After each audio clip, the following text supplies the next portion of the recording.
Chapter 1 बाबी प्रकटीकरण का उदय। 23 मई 1844 बहाई इतिहास के शौर्य काल के सबसे उथल पुथल भरे समय की शुरुआत का संकेत है। एक ऐसे समय जो उस सर्वमहान काल चक्र में सबसे गौरवशाली कालखंड के आरंभ का संकेत है, जिसे मानव जाति के आध्यात्मिक इतिहास ने पहले कभी नहीं देखा। प्रथम बहाई शताब्दी के इस काल को केवल 9 वर्षों का एक ऐसा कम समय चिन्हित करता है, जो घटनाओं से भरा हुआ सबसे दुखद किंतु भव्यतम था।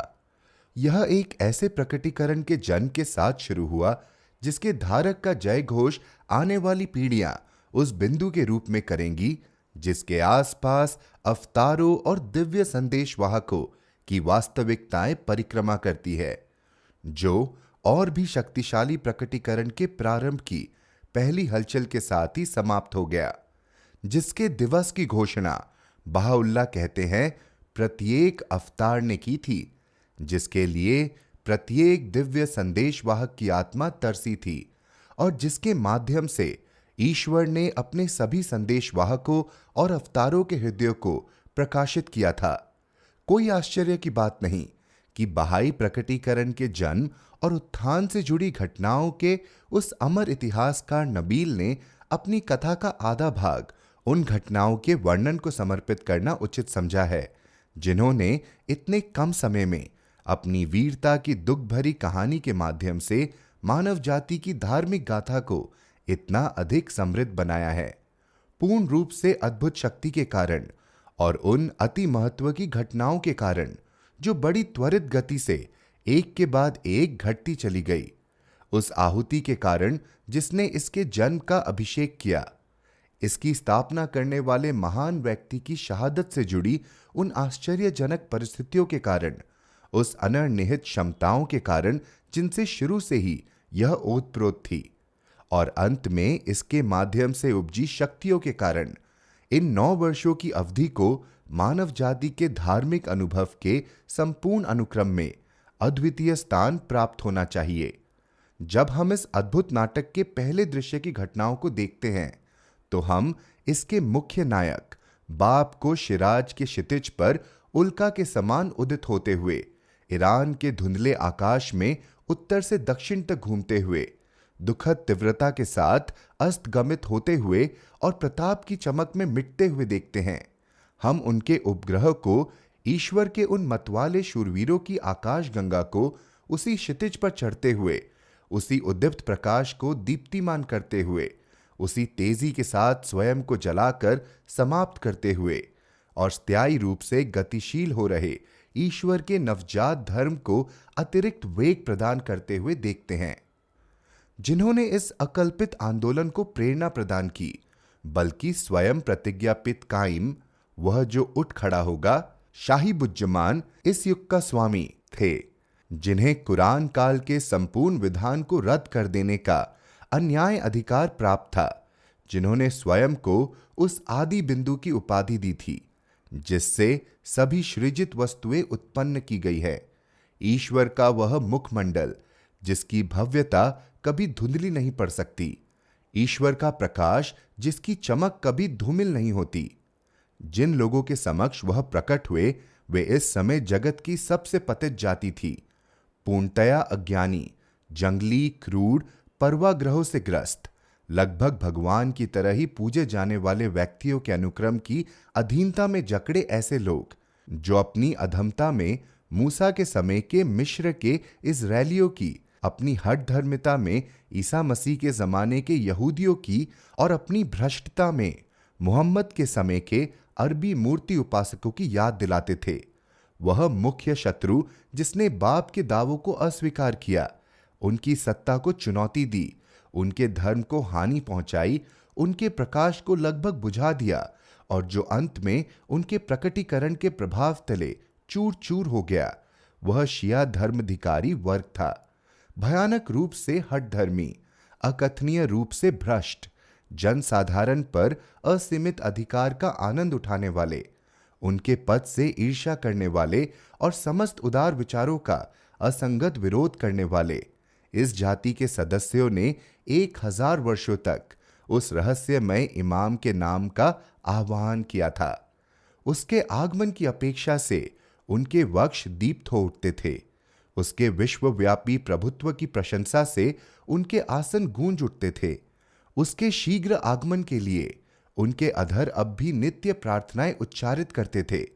शत्रुओं के षड्यंत्र को अंजाम देने के लिए अपने उच्च पद को पतित बनाने वाले इच्छुक माध्यम कोई और नहीं बल्कि काजार राजवंश के शासक थे, जिनमें पहला था वह कट्टर, सुस्त, अस्थिर प्रकृति वाला मोहम्मद शाह, जिसने अंतिम क्षण में बाप की राजधानी की यात्रा को रद्द कर दिया। दूसरा शासक था वह अल्पायु और अनुभवहीन नसरुद्दीन शाह, जिसने अपने बंदी की मौत के फरमान पर अपनी तत्पर सहमति दे दी। इतने दुष्ट षड्यंत्र के मुख्य प्रस्तावकर्ताओं का सहयोग करने वाले दो मुख्य खलनायक महामंत्रियों में पहला था हाजी मिर्जा आकासी, जो कि मोहम्मद शाह का प्रिय शिक्षक था। वह एक अधम, झूठा, अधीर दिमाग और षड्यंत्रकारी व्यक्ति था। और दूसरा था वह स्वेच्छाचारी, खून का प्यासा, निर्दयी अमीर निजाम मिर्जा तकी खान। इनमें से पहले ने बाप को अजरबैजान के पहाड़ों की कैद में निर्वासित किया और दूसरे ने तबरीज में उनकी मौत का आदेश जारी किया। ऐसे अपराधों के अलावा अन्य अति दुष्ट अपराधों में एक ऐसी सरकार उनकी सह अपराधी थी जिसे निकम्मे और मुफ्तखोर राजकुमारों और राज्यपालों के एक ऐसे समूह का सहयोग प्राप्त था जो ऐसे धर्माधिकारी वर्ग के अधीन थे, जो भ्रष्ट, असमर्थ, दुष्टता से प्राप्त किए गए विशेषाधिकारों को बलपूर्वक दबाए रखने वाला और प्रत्यक्ष रूप से बदनाम वर्ग था। जनता, पुरोहित, शासक और सरकार को एक साथ शामिल करने वाले इस भयानक आध्यात्मिक संघर्ष के इतिहास में जिन शूरवीरों के पराक्रम चमक रहे हैं, वे बाप के चुने हुए अनुयायी, वे जीविताक्षर थे और इस नए दिवस का मार्ग तैयार करने वाले उनके साथी थे, जिन्होंने इतनी साजिश, अज्ञानता, भ्रष्टता, क्रूरता, अंधविश्वास और कायरता के विपरीत जो गुण दर्शाए, वे थे एक उदात्त, कभी न बुझने वाली और विस्मयकारी आत्मा, आश्चर्यजनक रूप से गहरा ज्ञान, ऐसी वाग्यमिता जो अपने प्रभाव में व्यापक थी, ऐसी ईश्वर भक्ति जो अपने जोश में अतुलनीय थी, ऐसा साहस जो अपनी प्रचंडता में शेर जैसा था, ऐसा आत्मत्याग जिसमें संतों जैसी पवित्रता थी, ऐसी दृढ़ता जिसमें चट्टानों जैसा दृढ़ संकल्प था, ऐसी दूरदर्शिता जिसका विस्तार चकित कर देने वाला था, ईश्वरावतारों और उसके इमामों के प्रति ऐसा आदर जो शत्रुओं को कुंठित कर दे, विश्वास दिलाने की ऐसी शक्ति जो विपक्षी को भयभीत कर दे, आस्था का ऐसा स्तर और एक ऐसी आचार संहिता जिसने उनके देशवासियों के जीवन को चुनौती दी और उनमें क्रांति ला दी। इस महान नाटक का पहला दृश्य शिराज में रेशम के एक व्यापारी के पुत्र के साधारण से निवास के ऊपरी कमरे में घटित हुआ। समय था 22 मई 1844, सूर्यास्त से 1 घंटे पूर्व। प्रतिभागी थे पवित्र और पावन वंशावली के 25 वर्षीय युवा बाब और उनमें सर्वप्रथम विश्वास करने वाले युवक मुल्ला हुसैन। इस साक्षात्कार से ठीक पहले की उनकी भेंट पूर्णतया संयोग प्रतीत होती है। साक्षात्कार सूर्य की पहली किरण निकलने तक चला। बंद कमरे में मेजबान अपने मेहमान के साथ अकेले थे और सोया हुआ नगर उस बातचीत के अभिप्राय से बिल्कुल अनभिज्ञ था जो उन्होंने एक दूसरे से की, सिवाय उस आशंक किंतु अत्यंत आलोकित कर देने वाले वृत्तांत के जिसका बयां मुल्ला हुसैन ने किया है। उस अद्वितीय रात का कोई भी अभिलेख आने वाले पीढ़ियों के लिए प्राप्त न हो सका, जिसने प्रतिज्ञापित कायम होने के अपने दावे की वैधता को स्थापित करने में संदेह की परछाई तक को दूर कर दिया था। उस मेजबान के समक्ष प्रस्तुत किए गए प्रश्नों के स्वरूप का और उनसे प्राप्त होने वाले निर्णायक उत्तरों का वर्णन करने के बाद मुल्ला हुसैन ने स्वयं ये बताया है, मैं समय को और उनको भूल चुका था, जो मेरी प्रतीक्षा कर रहे थे। बाप की मनमोहक वाणी ने मुझे मोह लिया था। अचानक भोर की प्रार्थना के लिए भक्तों का आह्वान करने वाली मुआज्जीन की पुकार ने मुझे आनंद तिरेक के उस अवस्था से जगा दिया जिसमें मैं डूबा हुआ था। उस सर्वशक्तिशाली ने अपनी पुस्तक में स्वर्ग के निवासियों की अमूल्य संपत्ति के रूप में जिन सभी खुशियों और अमिट प्रसन्नताओं का वर्णन किया है, उन्हें मैंने उस रात महसूस किया।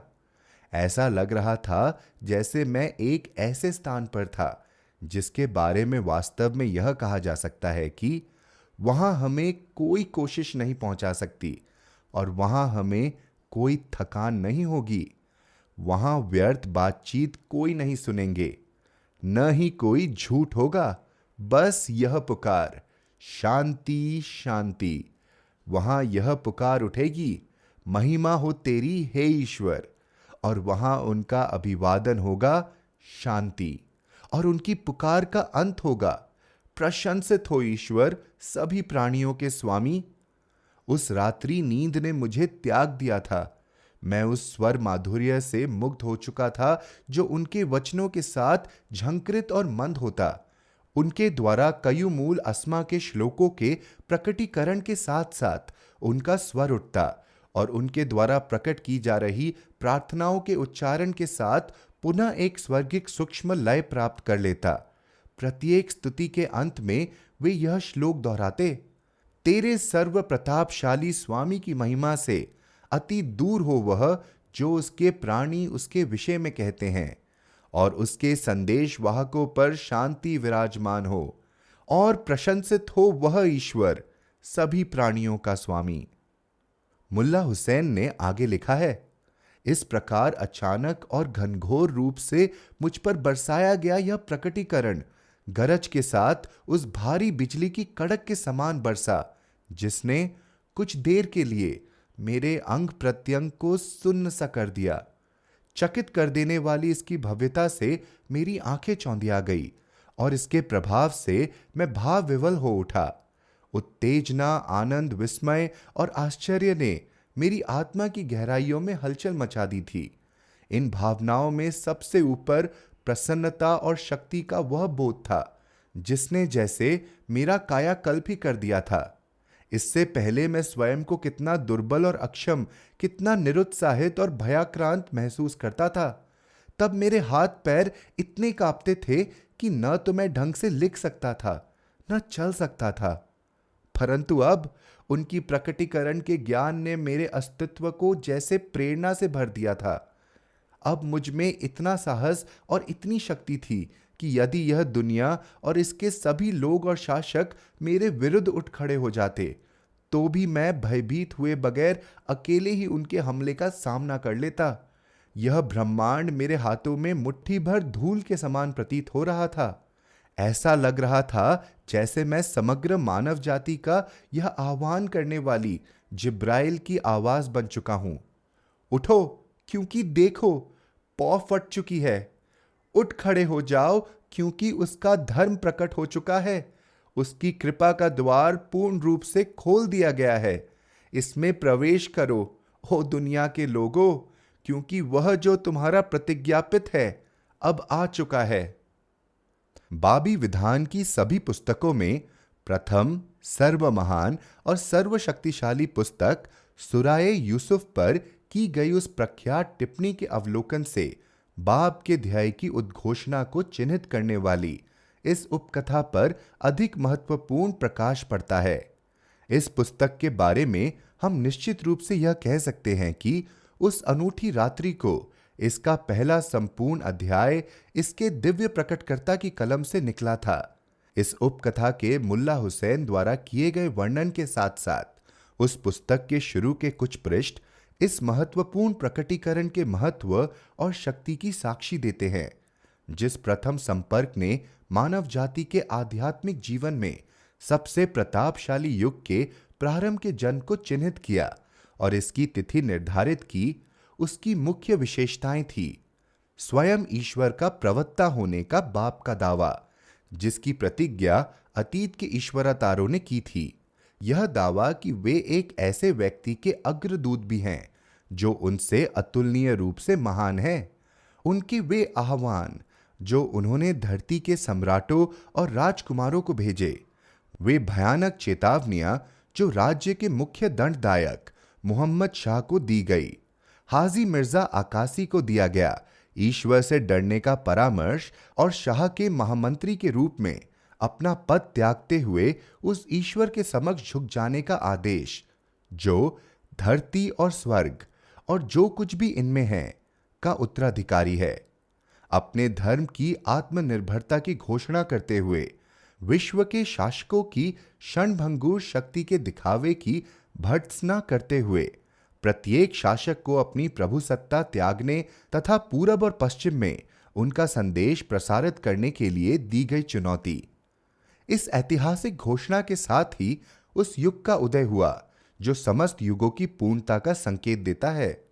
इस महत्वपूर्ण प्रकटीकरण की प्रथम प्रेरणा उसके अंदर संचारित की गई, जो किताबे इकाम की गवाही के अनुसार यदि न होता तो ईश्वर अपनी कृपा के आसन पर प्रतिष्ठित न हुए होते, न ही अनंत महिमा के सिंहासन पर विराजमान हुए होते।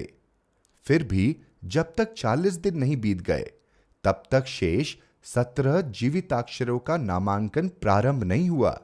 धीरे धीरे स्वतः ही कुछ ने नींद में, अन्य ने जागने की अवस्था में, कुछ ने उपवास और प्रार्थना के माध्यम से, अन्य ने स्वप्न और आभास के माध्यम से अपनी खोज के उद्देश्य को पा लिया और इस नवजात धर्म से जुड़ गए। सुरक्षित पाती में अंकित किए गए इन अक्षरों में अंतिम किंतु स्थान में प्रथम 22 वर्षीय विद्वान कुद्दुस थे, जो इमाम हसन के वंश से सीधे जुड़े थे और सैयद काजिम के सबसे सम्मानित शिष्य थे। उनसे ठीक पहले एक स्त्री को इस नव विधान में धर्म प्रचारक के उत्कृष्ट पद से विभूषित किया गया, जो अपनी जाति की एकमात्र ऐसी महिला थी जो अपने सहशिष्यों के विपरीत बाप से कभी नहीं मिली थी। वे 30 वर्ष से भी कम आयु की एक कवयित्री थी और एक कुलीन परिवार में जन्मी थी। उनमें सम्मोहित कर देने वाला आकर्षण था और मुग्ध कर देने वाली वाग्मियता थी। वे अजय हिम्मत रखने वाली एक ऐसी स्त्री थी जो अपने विचारों में अपरंपरागत और अपने कार्यों में साहसी थी। महिमा की वाणी ने उनसे ताहिरा नाम प्रदान करके अमरत्व दे दिया था और अपने शिक्षक सैयद काजिम द्वारा वे कुरतुल ऐन, नेत्रों की शीतलता के उपनाम से पुकारी जाती थी। उनके स्वप्न में बाप के प्रकट होने के प्रमाणीकरण स्वरूप उन्हें पहली बार एक ऐसे धर्म की सूचना मिली जो उन्हें कीर्ति के श्रेष्ठतम ऊंचाइयों तक उद्दात बनाने वाला था और जिस पर अपनी निर्भीक वीरता के कारण वे एक अमिट आभा फैलाने वाली थी। आदि बिंदु से उत्पन्न होने वाले इन प्रथम अक्षरों को उसके आगमन के दिवस में ईश्वर के समक्ष प्रस्तुत होने वाले स्वर्गदूतों के इस दल को, उसके रहस्यों के इन भंडारों को, उसके प्रकटीकरण के स्रोत से उत्पन्न होने वाले इन झरनों को, फारसी बयां के शब्दों में इन प्रथम साथियों को, जिन्हें ईश्वर की समीपतम निकटता का आनंद प्राप्त है, इन प्रकाश पुंजों को जो स्वर्गिक सिंहासन के समक्ष सदा सर्वदा से झुकते आए हैं और अनंतता तक झुकते रहेंगे, और अंत में प्रकटीकरण की पुस्तक में उज्जवल वस्त्रों से सुसज्जित और माथे पर सोने का ताज पहने हुए ईश्वर के समक्ष अपने सिंहासनों पर विराजमान इन गुरुजनों को सभी दिशाओं में भेजने से पहले बाप की उपस्थिति में बुलाया गया। बाप ने विदाई के अपने शब्दों से इन्हें संबोधित किया, प्रत्येक को एक विशेष कार्य सौंपा और कार्य क्षेत्र के रूप में उनमें से कुछ को उन्हीं के मूल प्रांत सौंप दिए। उन्हें अपने व्यवहार में अत्यधिक सावधानी और संतुलन बरतने के आदेश दिए, उनके स्थान की उदात्तता प्रकट की और उनकी जिम्मेदारियों की महत्ता पर बल दिया। उन्होंने उन शब्दों को याद किया जिनसे ईसा मसीह ने अपने शिष्यों को संबोधित किया था और इस नए दिवस की सर्वोत्कृष्ट महानता पर बल दिया। उन्होंने उन्हें चेतावनी दी कि कहीं पीछे हटने से वे ईश्वर का साम्राज्य न गंवा बैठे और उन्हें यह विश्वास दिलाया कि यदि वे ईश्वर के आदेश का पालन करते हैं तो ईश्वर उन्हें मानवों के बीच अपना उत्तराधिकारी और आध्यात्मिक नेता बना देंगे। उन्होंने एक और भी महान दिवस के रहस्य की ओर संकेत किया और उसके आगमन की घोषणा की और उन्हें आदेशित किया कि वे उस दिवस के आगमन के लिए स्वयं को तैयार कर लें। उन्होंने निर्माण पर इब्राहिम की विजय, फेरो पर मूसा की विजय, यहूदियों पर ईसा की विजय और अरब के कबीलों पर मोहम्मद की विजय को याद किया और स्वयं के प्रकटीकरण की अटलता और अंतिम विजय को निश्चित बताया। उन्होंने मुल्ला हुसैन को एक ऐसा लक्ष्य सौंपा जो स्वरूप में और अधिक विशेष था और महत्व में और अधिक महान। उन्होंने इस बात की पुष्टि की कि उनके साथ उनकी संविदा स्थापित हो चुकी है। उन्हें सावधान किया कि वे उन धर्माचार्यों के साथ धैर्य से काम लें जिनसे उनका सामना होगा। उन्होंने मुल्ला हुसैन को तेहरान जाने का आदेश दिया और उस नगर में सुरक्षित किंतु अब तक छिपे हुए एक ऐसे रहस्य के बारे में अत्यंत दीप्तिमान शब्दों में संकेत दिए जो उनकी पुष्टि के अनुसार हिजाज और शिराज दोनों ही से श्रेष्ठ था। प्राप्त किए गए आदेशों से प्रेरणा पाकर गतिशील होने वाले ये लघु प्रकाश पुंज, जो बाब के साथ साथ बयान के विधान के प्रथम वाहिद यानी एकता के सदस्य थे, अपने जोखिम भरे ध्याय के लिए निकल पड़े और अपने मूल प्रांत के दूर दराज क्षेत्रों में बिखर गए, जहां उन्होंने विलक्षण शौर्य दर्शाते हुए उन बर्बर और संगठित ताकतों का प्रतिकार किया जो उनके विरुद्ध खड़ी थी और अपने स्वयं के तथा अपने सहयोगियों के पराक्रम से अपने धर्म को अमर कर दिया। और इस सब ने एक ऐसी हलचल मचा दी जिसने उनके देश को हिला दिया और इसकी गूंज को पश्चिमी यूरोप की राजधानियों तक प्रतिध्वनित कर दिया। बाब ने केवल तभी अपने पूर्वजों की समाधियों पर तीर्थ करने के लिए लंबी और कठिन यात्रा का निर्णय लिया जब उन्हें अपने विश्वसनीय और प्रिय उपसेनापति मुल्ला हुसैन का वह पत्र प्राप्त हुआ जिसमें बहाउल्लाह के साथ उनके साक्षात्कार के आनंददायक समाचार थे और जिसकी उन्हें बड़ी उत्सुकता से प्रतीक्षा थी।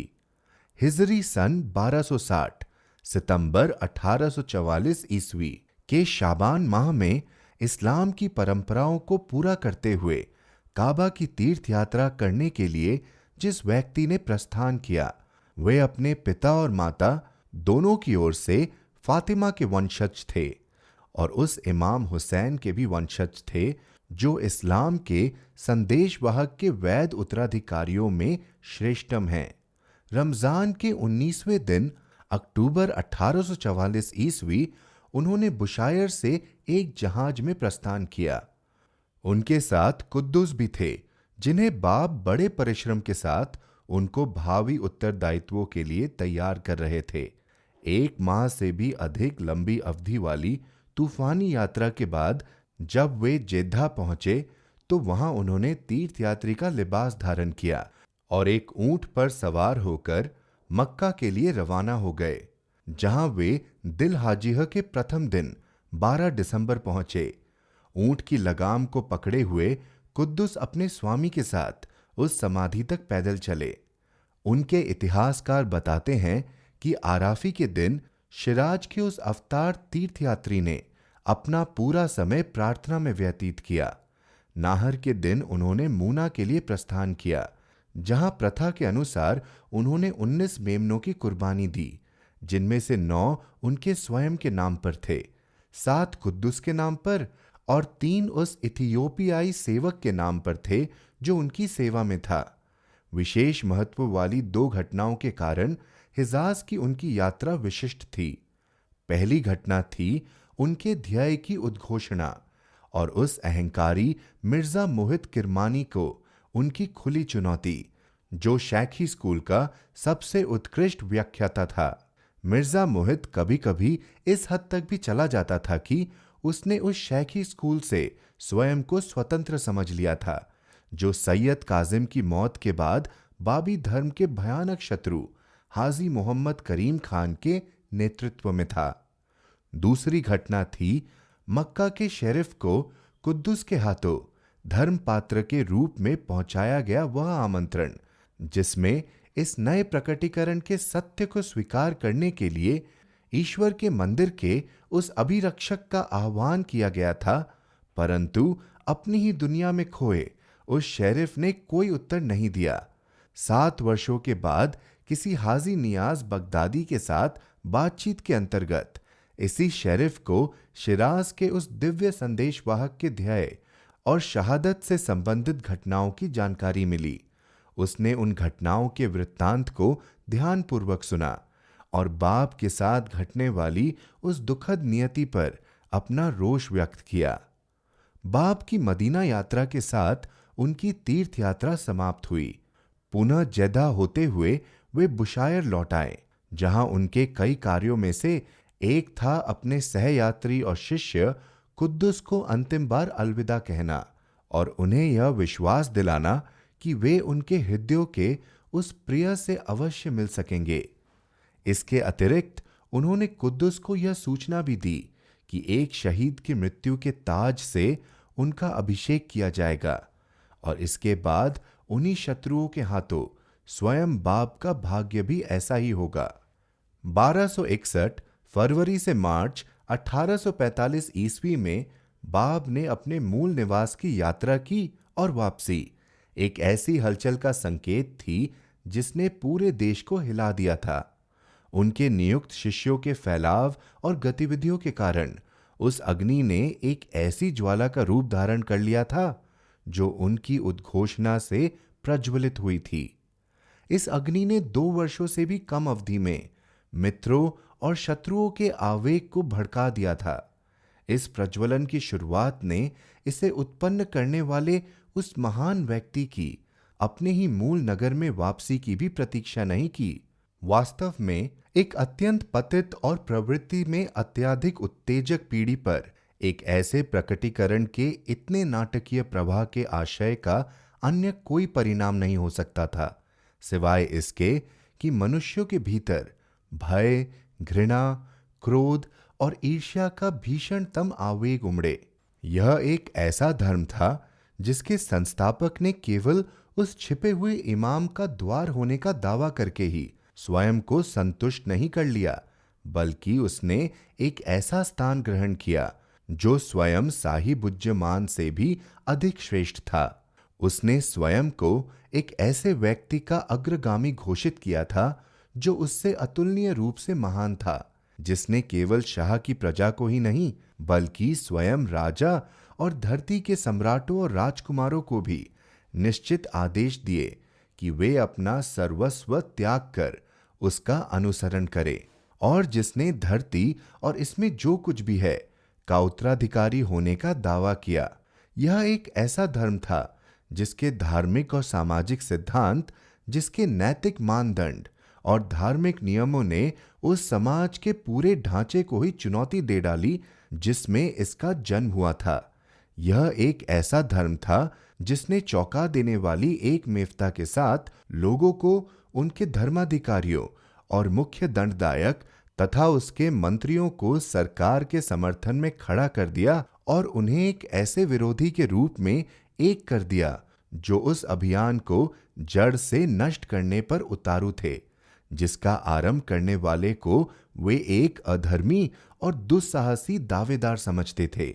यह कहा जा सकता है कि बाप की शिराज वापसी के साथ ही उन परस्पर विरोधी ताकतों की आरंभिक मुठभेड़ शुरू हो गई। उस ओजस्वी और साहसी मुल्ला अली बस्तामी को बहिष्कृत किया गया, उन्हें जंजीरों में जकड़ा गया, उन्हें अपमानित किया गया, कैद में डाला गया और पूरी संभावना है कि उन्हें मौत के घाट उतार दिया गया होगा। मुल्ला अली बस्तानी जीविताक्षरों में से एक थे। वे ईश्वर का निवास यानी शिराज छोड़ने में सर्वप्रथम थे और उसके लिए कष्ट उठाने में सर्वप्रथम थे। उन्होंने शिया इस्लाम के एक प्रमुख व्याख्याता उस प्रख्यात शेख मोहम्मद हसन की उपस्थिति में बड़े साहस के साथ यह घोषित किया था कि उनके नए स्वामी की कलम से 48 घंटों की अवधि में जो श्लोक प्रवाहित हुए वे संख्या में कुरान के उन श्लोकों के बराबर थे जिन्हें प्रकट करने में पैगंबर मोहम्मद को 23 वर्ष लगे। खसाइल ये साबिह में अजान की पावन विधि को बदल देने के बाप के आदेश से प्रेरित होकर मुल्ला सादिक खुरासानी ने शिराज में एक विशुद्ध सभा के समक्ष अजान की नई विधि उच्चारित कर दी। इसके परिणाम स्वरूप उन्हें तुरंत गिरफ्तार कर लिया गया, उन्हें भला बुरा कहा गया, उन्हें निर्वस्त्र कर दिया गया और उन पर 1000 कोड़े बरसाए गए। फारस का राज्यपाल वह अधम निजामुद्दौलिया हुसैन खान जिसने कायमुल आजमा में दी गई चुनौती को पढ़ा था, ने कुद्दुस और एक अन्य अनुयायी सहित मुल्ला सादिक को लोगों के सामने कड़ी सजा देने के आदेश जारी करके उनकी दाढ़ी जलाने और उनकी नाकों में छेद करके नकेल डालने के आदेश दिए। इसके बाद इस अपमानित अवस्था में उन्हें सड़कों से ले जाते हुए शहर से बाहर निकाल दिया। अब तक शिराज के लोग उत्साह से पागल हो चुके थे। मस्जिदों, मदरसों, बाजारों और अन्य सार्वजनिक स्थानों पर हिंसक विवाद उठ रहे थे। शांति और सुरक्षा खतरे में पड़ गई थी। भयभीत ईर्ष्यालु क्रोध से आग बबूला हुए मुल्ला अपने पद की गंभीरता समझने लगे थे। अत्यंत भयभीत राजपालों ने बाप की गिरफ्तारी के आदेश जारी कर दिए। बाप को सुरक्षा के बीच शिराज लाया गया और हुसैन खान की उपस्थिति में उन्हें कठोरतापूर्वक डांटा गया और उनके चेहरे पर इतना बलपूर्वक वार किया गया कि उनका ताज गिर गया। इमाम जुमाई के हस्तक्षेप के कारण उन्हें पैरोल पर छोड़कर उनके मामी हाजी मिर्जा सैयद अली की देखरेख में सौंप दिया गया। कुछ दिनों की शांति के दौरान उस युवा ने अपेक्षाकृत शांति के वातावरण में अपनी माता, पत्नी और मामा के साथ उस वर्ष और अगले वर्ष का नवरोज मनाया। इस अंतराल जिस उत्कंठा ने उनके अनुयायियों को घेर लिया था, वह अब अपना प्रभाव धर्माधिकारी वर्ग के सदस्यों और व्यापारियों पर डाल रही थी और समाज के उच्च वर्ग में प्रवेश कर रही थी। वास्तव में पूरे देश में उत्साहपूर्ण पूछताछ की एक लहर सी दौड़ गई थी और बड़े आश्चर्य के साथ असंख्य लोग उन प्रमाणों पर ध्यान दे रहे थे जिनका उल्लेख बाप के भ्रमणकारी संदेहवाहक बड़ी बुद्धिमता और निडरता के साथ कर रहे थे। इस हलचल ने ऐसा रूप धारण कर लिया कि शाह भी इस परिस्थिति को अनदेखा न कर सके। उसने अपनी प्रजा में सबसे विद्वान, विश्वसनीय और प्रभावशाली व्यक्ति सैयद याहया दराबी, जिसका उपनाम वाहिद था, को इस पूरे मामले की जांच करने और इसकी रिपोर्ट प्रस्तुत करने का उत्तरदायित्व सौंपा। वाहिद एक ऐसे व्यक्ति थे जिन्हें 30,000 कहावतें कंठस्थ थी।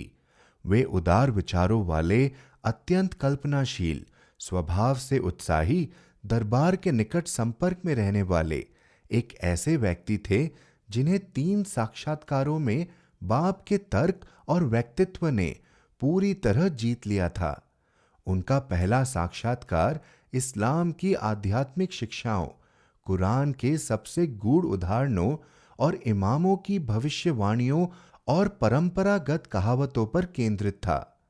दूसरे साक्षात्कार के दौरान वाहिद यह देखकर भौचक्के रह गए कि जिन प्रश्नों को वे स्पष्टीकरण के लिए प्रस्तुत करना चाहते थे, उन्हें वे भूल चुके हैं, और उनके आश्चर्य का कोई ठिकाना न रहा जब उन्होंने देखा कि बाब उन्हीं प्रश्नों के उत्तर दे रहे थे जिन्हें वाहिद स्वयं भूल चुके थे। तीसरे साक्षात्कार के दौरान शाह के इस प्रतिनिधि को 2000 श्लोकों वाले सुराए कौसर पर बाप की टिप्पणी के प्रकटीकरण की घटना ने इतना अभिभूत कर दिया कि दरबार के मुख्य अफसर को महज एक लिखित रिपोर्ट भेजते हुए स्वयं को संतुष्ट करके वे अपने संपूर्ण जीवन और संसाधनों को उस धर्म की सेवा में समर्पित करने के लिए उठ खड़े हुए जिसने बदले में नाइरीज क्रांति के दौरान उन्हें शहादत के ताज से सुशोभित किया।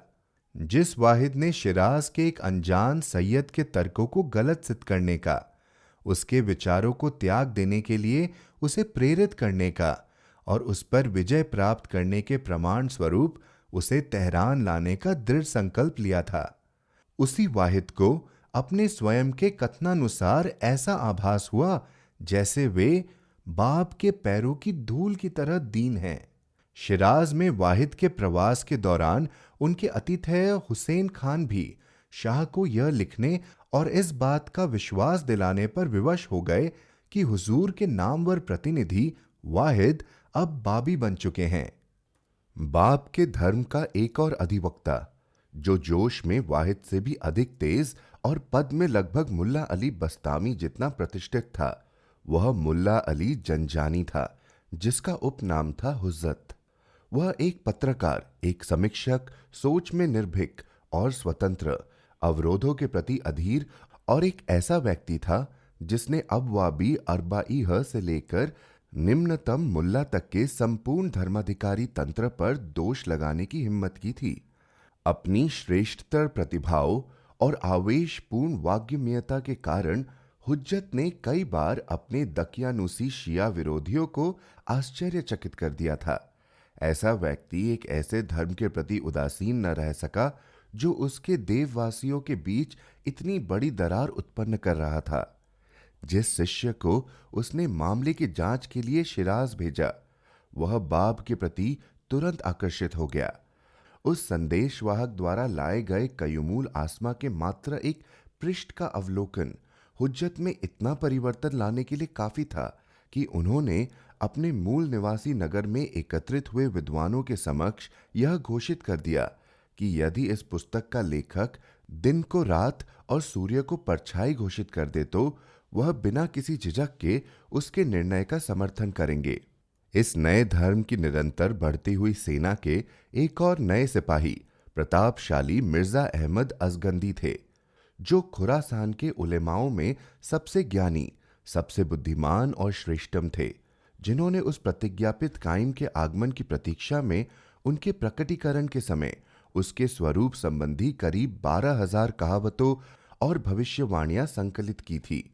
इन्हें अपने सहशिष्यों के बीच फैलाया था और उन्हें प्रोत्साहित किया था कि वे सभी सभाओं और सम्मेलनों में इन्हें व्यापक रूप से उपयोग में लाएं। जहां अन्य प्रांतों में परिस्थितियां बिगड़ती जा रही थी, वहीं शिराज के लोगों का कठोर विरोध तेजी से अपनी चरम सीमा पर पहुंच रहा था। बदला लेने वाला करुणा रहित हुसैन खान अपने बेचैन प्रतिनिधियों की इन रिपोर्टों से भड़क उठा था कि उसके कैदी की शक्ति और ख्याति पल पल बढ़ती जा रही थी। उसने तत्काल कदम उठाने का निर्णय लिया। यह भी कहा जाता है कि उसके साथी हाजी मिर्जा आकासी ने उसे आदेश दिए थे कि राज्य के उस भावी अव्यवस्था फैलाने वाले और इसमें प्रतिष्ठित धर्म को बर्बाद करने वाले की चुपचाप हत्या कर दी जाए। राज्यपाल के आदेशानुसार मुख्य दरोगा अब्दुल हमीद खान ने मध्य रात्रि में दीवार लांघकर हाजी मिर्जा सैयद अली के उस घर में प्रवेश कर लिया जहां बाप को नजरअंदाज किया गया था। उसने उन्हें गिरफ्तार किया और उनकी सभी किताबों और दस्तावेजों को अधिकार में ले लिया। परंतु उसी रात एक ऐसी घटना घटी जो नाटकीय रूप से आश्चर्यजनक और निसंदेह ईश्वर द्वारा रची गई थी, ताकि षड्यंत्रकारियों की योजनाएं नष्ट हो सके और उनकी घृणा के पात्र को अपने सेवा काल का समय बढ़ाने का विराम मिल सके तथा अपने प्रकटीकरण को पूरा करने का अवसर मिल सके। मध्य रात्रि से ही उस शहर में 100 से भी अधिक लोगों को हैजे की एक ऐसी बीमारी ने अपना ग्रास बना लिया था जो अपने जहरीलेपन में विनाशकारी थी। इस महामारी का भय प्रत्येक के हृदय में प्रवेश कर चुका था और दर्द तथा शोक की चीखों के बीच शहर के ग्रसित निवासी उलझन में पलायन कर रहे थे। राज्यपाल के घर के 3 नौकरों की मौत हो चुकी थी। अपने घर पहुंचने पर वह यह जानकर भयभीत हो उठा कि उसका बेटा भी इस महामारी की चपेट में आ चुका है। अपने दुख में वह बाप के चरणों में गिर गया। उसने उनसे क्षमा की भीख मांगी और उनसे विनती की कि एक पिता के पापों की सजा उसके पुत्र को न दें, और यह सौगंध खाई कि वह अपना पद त्याग देगा और ऐसा पद दोबारा कभी स्वीकार नहीं करेगा। यह देखकर कि उसकी प्रार्थना स्वीकार की जा चुकी है, उसने राज्यपाल को एक अर्जी लिखी जिसमें उसने अपने बंदी की रिहाई की भीख मांगी और इस प्रकार इस भीषण श्राप की जीव घातक दिशा को मोड़ने का निवेदन किया। हुसैन खान ने बंदी की मुक्ति का निवेदन इस शर्त पर स्वीकार कर लिया कि बाब उस शहर को छोड़कर चले जाएं। उस सर्वशक्तिशाली और सर्वद्रष्टा ईश्वर ने बाब को चमत्कारी ढंग से सुरक्षित रखा, जिन्होंने सैयद काजिम जंजानी के साथ इसफहान की ओर प्रस्थान किया। सितंबर 1846 ईस्वी। एक बार फिर तुलनात्मक दृष्टि से कुछ समय के लिए ऐसी शांति छा गई जिसके दौरान उन दिव्य प्रक्रियाओं में जो आरंभ हो चुकी थी तेजी आ गई, जिसके कारण लगातार ऐसी घटनाएं घटी जिनके परिणाम स्वरूप बाप को माहुक और चेहरिक के किलों में कैद कर दिया गया और अंत में तबरीज के बैरक चौक में शहीद कर दिया गया। भविष्य में अपने समक्ष आने वाली मुसीबतों से भली भांति अवगत बाब ने अपने परिवार से अंतिम बार बिछड़ते समय अपनी पूरी संपत्ति अपनी माता और अपनी पत्नी के नाम लिख दी। उन्होंने अपनी पत्नी को उन घटनाओं के रहस्य से अवगत कराया था जो भविष्य में उनके साथ घटने वाली थी। उनके लिए एक विशेष प्रार्थना प्रकट की और यह आश्वासन दिया कि इसे पढ़ने से उनकी समस्याओं का समाधान होगा और उनके दुख दूर होंगे। शहर के राज्यपाल मुतामिद्दुद्दौलिह मनुचिर खान को बाप की ओर से एक पत्र प्राप्त हुआ था जिसमें उन्होंने राज्यपाल से उनके रहने का स्थान निर्धारित करने का अनुरोध किया था। राज्यपाल के निर्देशानुसार इस्फहान में उनके प्रवास के प्रथम 40 दिन उस प्रांत के धर्माधिकारी वर्ग के मुख्य उच्च पदाधिकारी मिर्जा सैयद मोहम्मद इमाम जुम्मे सुल्तान उल उलेमा के मेहमान के रूप में व्यतीत हुए, जहां उनका शिष्टाचार पूर्वक स्वागत किया गया। उनकी उपस्थिति ने उस शहर के निवासियों पर ऐसा प्रभाव डाला कि एक बार सार्वजनिक स्नानागार से उनके लौटने के बाद उस पानी के लिए लोगों की भीड़ उमड़ पड़ी जिसका उपयोग उन्होंने प्रार्थना के लिए किया था। उनकी मनमोहकता में इतना जादू था कि उनके अतिथि अपने पद की मर्यादा भूलकर व्यक्तिगत रूप से उनकी सेवा किया करते थे। इसी धर्माध्यक्ष के अनुरोध पर एक रात भोजन के बाद बाब ने सुराय वल अस्र पर अपनी प्रख्यात टिप्पणी प्रकट की। आश्चर्यजनक तेजी से लिखते हुए उन्होंने कुछ ही समय में उस सुराग के केवल पहले अक्षर के महत्व की व्याख्या पर कुरान के 1/3 के बराबर श्लोक लिख दिए। यह एक ऐसा अद्भुत कार्य था जिसे अपनी आंखों से देखने वालों की ओर से भक्ति युक्त आश्चर्य का ऐसा आवेग उमड़ा कि उन्होंने उठकर बाप का दामन चूम लिया। सुराय वल अस्र के प्रथम अक्षर पर शेख अहमद एहसाई ने जोर दिया था और बहाउल्लाह ने किताबे अक़दस में इसका उल्लेख किया है। इस दौरान इसफहान के लोगों का अदम्य उत्साह प्रकट रूप से बढ़ता जा रहा था। शहर के कोने कोने से लोगों की भीड़ इमाम जुमिया के निवास पर जमा होने लगी थी। कुछ जिज्ञासा के कारण आए थे तो कुछ सत्य की खोज करने और अन्य अपनी बीमारियों का इलाज कराने के लिए बेचैन थे। बुद्धिमान और चतुर मनुचिर खान भी इतनी अद्भुत, इतनी जिज्ञासा उत्पन्न करने वाले विभूति से मिलने के प्रलोभन से बच न सके। उसने, जो मूल रूप से जॉर्जिया का निवासी और जन्म से ईसाई था, सबसे प्रवीण धर्माचार्यों के दीप्तिमान सम्मेलन के समक्ष बाप से अनुरोध किया कि वे मुहम्मद के विशेष ध्याय के सत्य की व्याख्या करें और इसे प्रमाणित करे। बाब ने यह निवेदन तत्काल स्वीकार कर लिया, यद्यपि वहां उपस्थित सभी ने इसे अस्वीकार कर दिया था। 2 घंटे से भी कम समय में 50 पृष्ठों में उन्होंने न केवल इस श्रेष्ठ विषय पर एक जोरदार ताजा व्याख्यान प्रकट कर दिया, बल्कि इसे कायम के आगमन और इमाम हुसैन की वापसी के साथ भी जोड़ दिया। यह एक ऐसा व्याख्यान था जिसने मनुचिर खान को उस सम्मेलन के समक्ष इस्लाम के पैगंबर में अपनी आस्था घोषित करने और वह स्वीकार करने के लिए बाध्य कर दिया कि इस अभिभूत कर देने वाले व्याख्यान के लेखक को दैवी वरदान प्राप्त है। शिया इस्लाम का दुर्ग माने जाने वाले इस्फहान शहर के राज्यपाल तथा अन्य लोगों पर एक अशिक्षित युवक द्वारा डाले गए प्रभाव के इन बढ़ते हुए प्रमाणों ने धर्माधिकारियों को भयभीत कर दिया। वे यह जानते थे कि किसी भी प्रकार की खुली शत्रुता दिखाने से उनका उद्देश्य पूरा नहीं हो सकेगा। इसलिए उन्होंने बाप के बारे में क्रूरतम अफवाहें फैलानी शुरू कर दी। इन अफवाहों के माध्यम से वे शाह के उपमंत्री को घट रही एक ऐसी घटना को रोकने के लिए उकसाना चाहते थे जो अब पल पल विकट और डरावनी होती जा रही थी। बाप की लोकप्रियता, उनकी व्यक्तिगत प्रतिष्ठा और उनके देशवासियों द्वारा उन्हें दिया गया सम्मान अपनी चरम सीमा पर पहुंच गया था। भावी विनाश की परछाइयां उन्हें तेजी से घेरने लगी थी।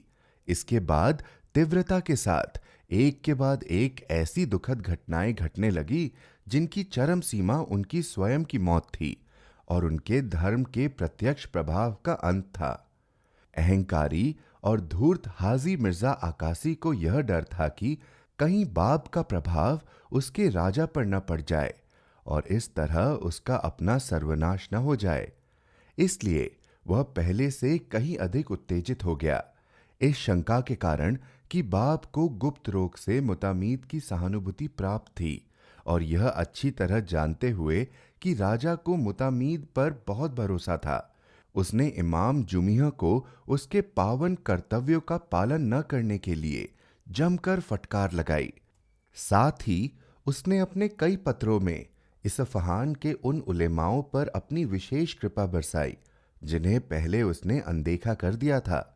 उस शहर के धर्मासनों से इस नए धर्म के उस संस्थापक के लिए अपशब्द और निंदा सुनाई देने लगी जिसकी शिक्षाएं उनके लिए घृणा करने और डरने का विषय थी।